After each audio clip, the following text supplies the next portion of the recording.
both literal and figurative.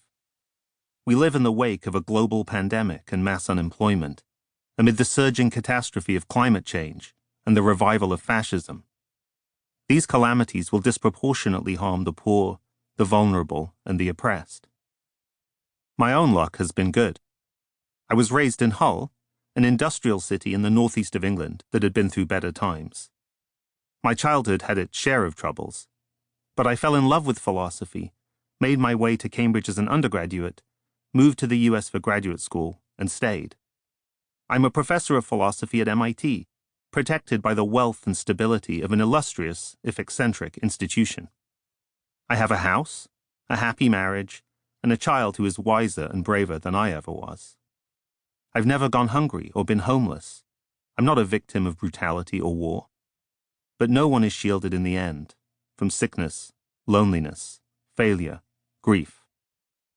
Since the age of 27, I have experienced chronic pain. Persistent, fluctuating, strange, a constant drone of sensory distraction. It can be difficult to concentrate and at times impossible to sleep. Because it is invisible, my condition is isolating. Almost no one knows.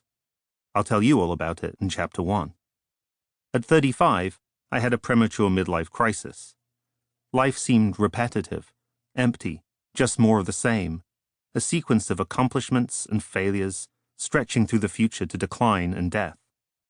8 years ago, my mother was diagnosed with early-onset Alzheimer's. Her memory faltered for some time, and then abruptly crashed. I'm grieving for someone who is still alive. As I look around me, I see suffering on a massive scale.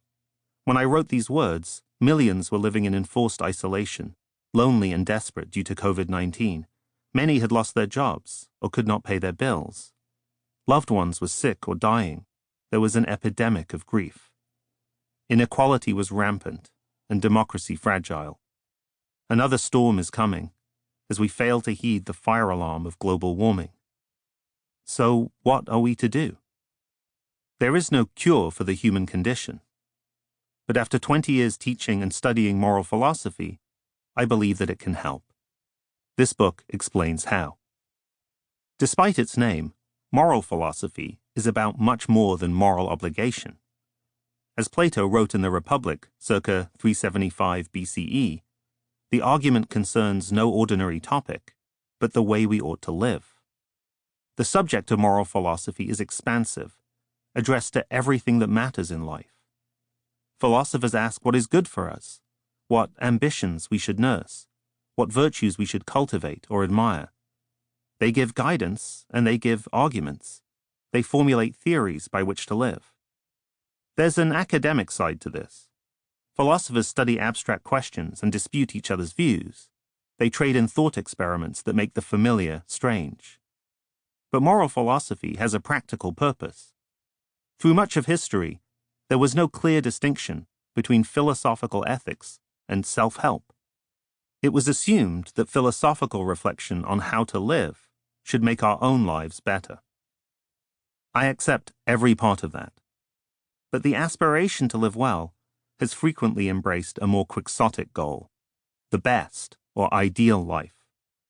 In Plato's Republic, justice is imagined through a utopian city-state, not as a fight against injustice here and now. In the Nicomachean Ethics, Plato's student Aristotle aims for the highest good, eudaimonia, a life that is not merely good enough, but one you should choose if you could choose any life at all. Aristotle thought that we should imitate the gods. We must not follow those who advise us, being men, to think of human things, and being mortal of mortal things, but must, so far as we can, make ourselves immortal, and strain every nerve to live in accordance with the best thing in us. His answer to the question how to live is a vision of life without deficiency or human need. If you like, it's his version of heaven. With rare exceptions, even those who set their sights a little lower tend to theorize the good life, not the bad.